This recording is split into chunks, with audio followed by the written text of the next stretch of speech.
one of the reasons why marriages struggle and why people struggle in marriage is because they don't want to do the things that are hard, that are required to make marriage successful and to make it work.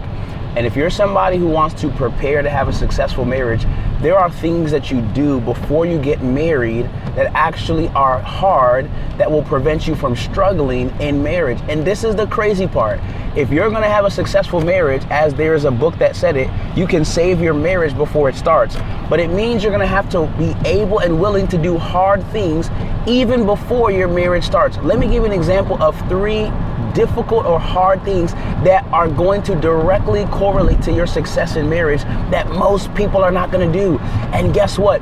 It starts before you even get into a relationship. This is the craziest part that nobody wants to talk about. We only want to get into a relationship, get into a marriage, and then complain and act like, God, why me? When you were gung-ho, head over heels over this person, inseparable, all this kind of stuff, not knowing that when that love is removed, you're gonna get a slap in the face, either by the devil or maybe by, I don't know. Listen, you're gonna be so shocked when you start to experience the trials and tribulations that happen in marriage. And if you have not done the hard things before marriage, and even some of the hard things that happen during marriage, you'll find that you're gonna be regretting being in a relationship and feeling like, woe is me, why is my life like this? Here's number one of the hard things you need to do. You need to be discipled. You need to have someone who is a father and a mother in your life who literally is in all of your stuff, who knows you and who can disciple you in the way of truth, who literally can pull you by the coattail and tell you that you're tripping. If you don't have that kind of relationship and you want to get married, you see, I think one of the reasons why the church has struggled equally compared to the world when it comes to the success rate of marriages is because, our premarital counseling is on the back end after you done chose all the aspects of what you're going to do with your life and your relationship. You had no real guidance before, and you really had no person in your life who was actually discipling and training you and showing you the ropes and showing you the way. Right? I mean, even in school, if you want to pass a really hard class, you're talking to the people who went to the class before you and all these things to get the 401. We don't take that much intentionality in the area of marriage because we underestimate how difficult it's going to be. But you need to be willing to have that as an individual. The second hard thing that you want to be able to do, and this goes into when you're married, is actually having a couple that actually disciples and trains you as a married couple that you and your spouse agree on. That's an extremely important thing to do that our culture today is so anti, like anybody in my business, get out of my stuff, all these different things.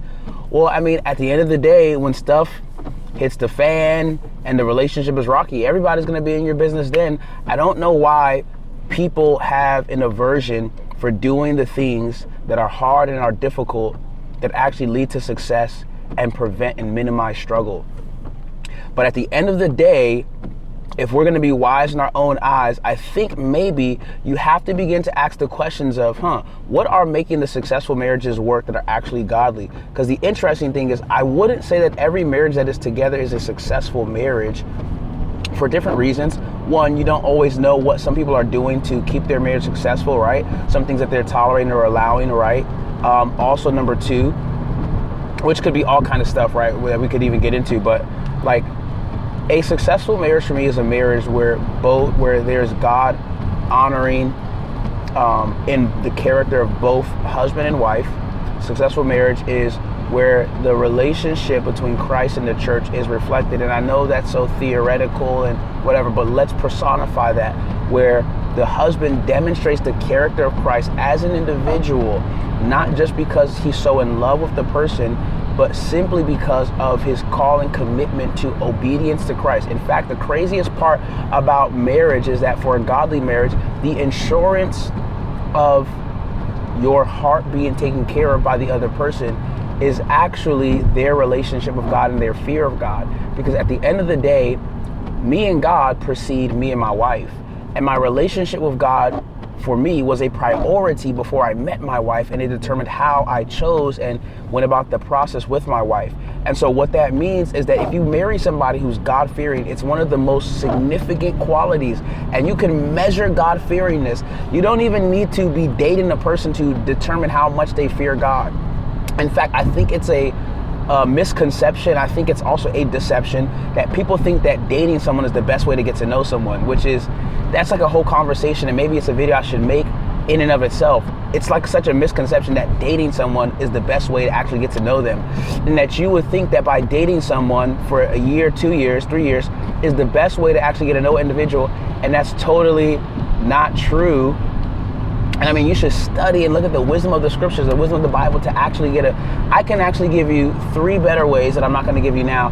But if you comment in this video below, 3 ways, I'll make another video and tell you 3 ways that are better to get to actually know who someone is than dating that person. And I'll explain why. Just put 3 ways in the comments. Now, the biggest thing that I want to convey here as I wrap this up is that when it comes to doing the hard things that's going to make your marriage successful, there's several of those things that start prior to marriage, okay? The other thing that I wanted to mention, I mentioned one of them, which is have a mentor personally before you're in a relationship, before you're thinking about a relationship. Don't get a mentor, someone to help you just be a mentor because you're trying to get in a relationship. You need to have someone discipling you in general. Number 2, get a marital mentorship, discipleship relationship that you and your spouse both agree on and are comfortable with and trust and can build that rapport with. The third thing that I'll say, which goes back to prior to marriage that you should be doing, is you need to be working on your relationships. And the key relationships you actually need to be working on are the relationships with your family members. The reason why is because if you have not understood that the person who you call your future spouse, the person you're in love with, your sugar baby, your boo-boo daddy, your whatever you want to call them, right? That person who you're so lovey-dovey with, right? You're so in love with that person, but that person is going to become the equivalent of the current family relationships that you have. Parent, brother, sister, whatever. And if you're not developing the character of Christ and allowing Christ to fine-tune you, if you're just overlooking how you're treating those people and the status of those relationships and how they're doing, you will not have the fortitude, the spiritual virtue and makeup to have a good quality relationship with your spouse. Why? Because your spouse is going to become like the current family members that you currently have.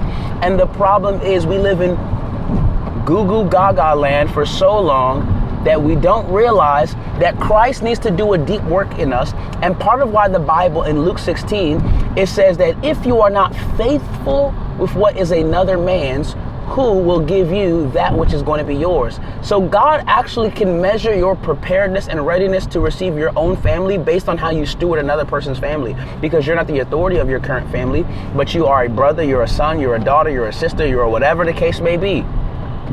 And if you're just like, oh, I screw them, I can't wait till I get married, and you don't care, and you're not developing the character of Christ, you're not convicted by the relationship tensions, fallouts that you have with people in your life, man, you're not stewarding the relationship that God has given you well, and you're missing out an area of character development that's going to be crucial for helping you to develop the right kind of temperament, the right kind of patience, the right kind of godly character and virtue that you are going to need with that person who you are currently head over heels over, or the person who eventually you're going to be head over heels over. You gotta start taking it seriously. Stop missing out on the fact that your right now season is preparing you for your next season.